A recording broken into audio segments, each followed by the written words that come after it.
If you're going to rise in a company, if you someday aspire to be an executive in a company, okay, you're going to have a broader knowledge than a single focus. And if you're not in a constant learning mode, okay, you're going to fall behind. Your attitude that you reflect in an interview comes across in a couple of ways. One is preparation. If you've prepared for the interview, you immediately demonstrate to either the interviewer or a panel of interviewers that you are hungry, that you are curious, that you care. Those are a great demonstration of attitude. Be a team player, especially when you connect internationally. And really dumb down your organization. As a leader, it doesn't matter that you are the person who talks the most or makes all the decisions. You want to be able to get the best decision from everybody else. So English, I would say, is and will probably continue to be the language of business, but the skill set that you have, that cultural agility or awareness that you have speaking other languages are going to open up so many other doors, and you are going to be the ambassador for the company that may be one, from one culture to help bridge those gaps internally. Thing affects everything. And I can't pick up the paper today and read a story, whether it's a human interest story or a political story or a business story, that doesn't impact one of our markets or one of our business lives somewhere in the world. Culture, a lot. Culture is heightened when you look at it from an international perspective. Communication, learner, hard worker, passion. How many times did you hear passion today? And curiosity.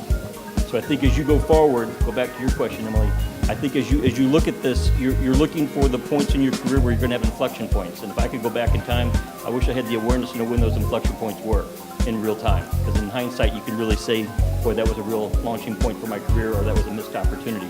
But it's those words there that I think would make those situations different. If you want to be successful and move up in a company with your business career, okay, it's about getting things done.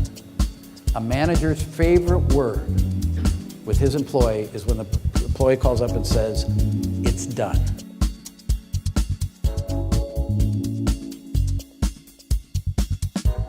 Okay? Have passion. If you're not passionate about who you're working for as a company, what you're doing inside that company, then do look for something different. The connections that you make to your future, you never know when they're going to happen. So Scott's happened back in 1974, and the way that it happened was that he created a connection that landed him his first real job. He was in the interview with IBM during his master's program, and he connected a question that they had during the interview to a strategic marketing class that he was taking at UMSL. And as he thought back, it was that connection that he created in that interview which got him the job. So you never know when those connections are going to pay off. In my company, there is probably 2/3 of us who have been there at least as long as I have, maybe longer. Okay? And when people ask why, we said because we love what we do.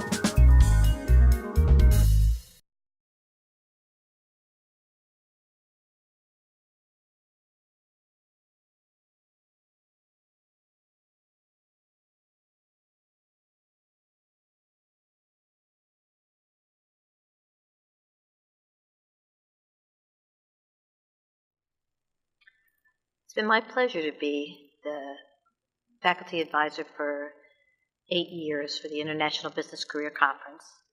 I've seen students grow, and as they have been able to produce these conferences, we've gone from a small conference of 180 students attending to this one, which has had over 600 students registered. We haven't got the final count yet, but it's been a pretty successful conference. We have over 30 tables of companies, from small companies like my son came with international papers, so that was exciting for me, and a big company like Boeing represented. So we have lots of international companies that the students can learn and grow from. But I enjoy watching my students grow as they produce these conferences.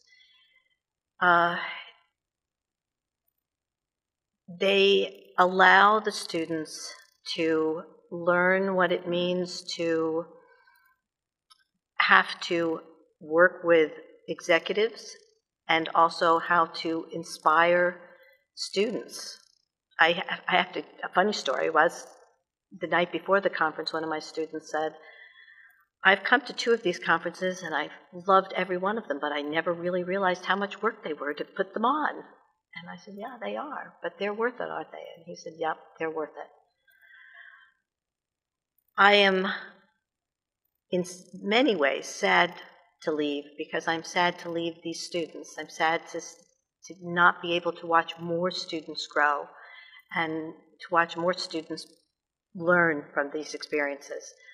But I'm glad that I'm able to pass the torch on to a person as fine as Emily Lane, because I know that she will continue this conference and make it even bigger and better in the future. So that makes me happy. And it makes me happy that I've had the ability to work with so many wonderful students at UM St. Louis.